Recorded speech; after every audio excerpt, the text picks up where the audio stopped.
This is The Scoop for Wednesday. I'm Sean Canan with the WMNF News headlines. Florida's harmful algal bloom task force met in St. Petersburg yesterday and gave an update based on recent satellite images. Here's more from WMNF's Chris Young. The task force was reactivated in 2019 by Governor Ron DeSantis to focus on strategies to research and control red tide. They're monitoring Karenia brevis, the organism responsible for red tide. Red tide occurs in the Gulf of Mexico and can irritate some people's skin and breathing and kill marine life.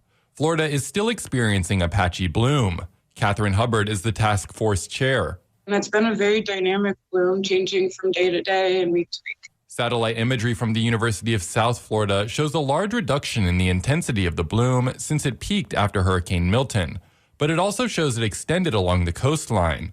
It has moved south across the west coast of Florida as far as the Keys. The task force discussed red tide mitigation efforts, including further water testing along the coast. Chris Young, WMNF News.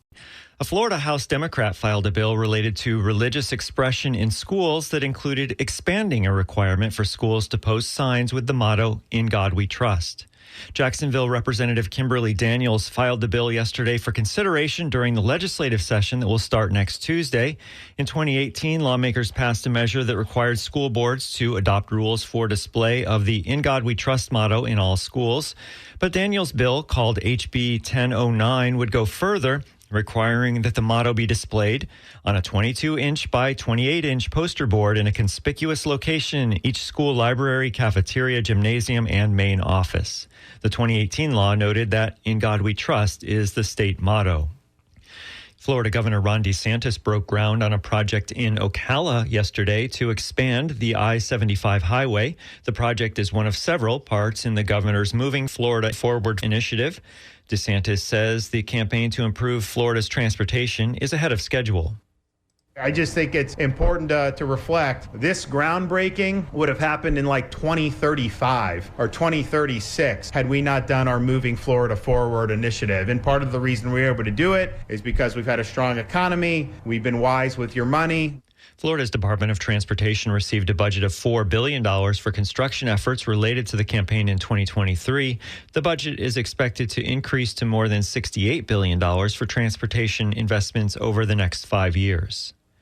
About a dozen demonstrators gathered in front of St. Petersburg City Hall yesterday to mark 1 year since U.S. Airman Aaron Bushnell set himself on fire in front of the Israeli embassy in Washington, D.C. Here's more from WMNF's Josh Holton.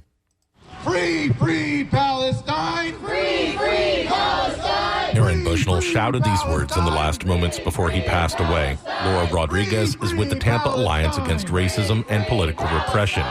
She was arrested as part of the Tampa 5 in 2023. She said acts of protest have not been accepted by those in power. Students protesting at the University of South Florida, having a sit-in or doing a hunger strike. Victoria Hinckley was expelled. Joseph Chari was deported.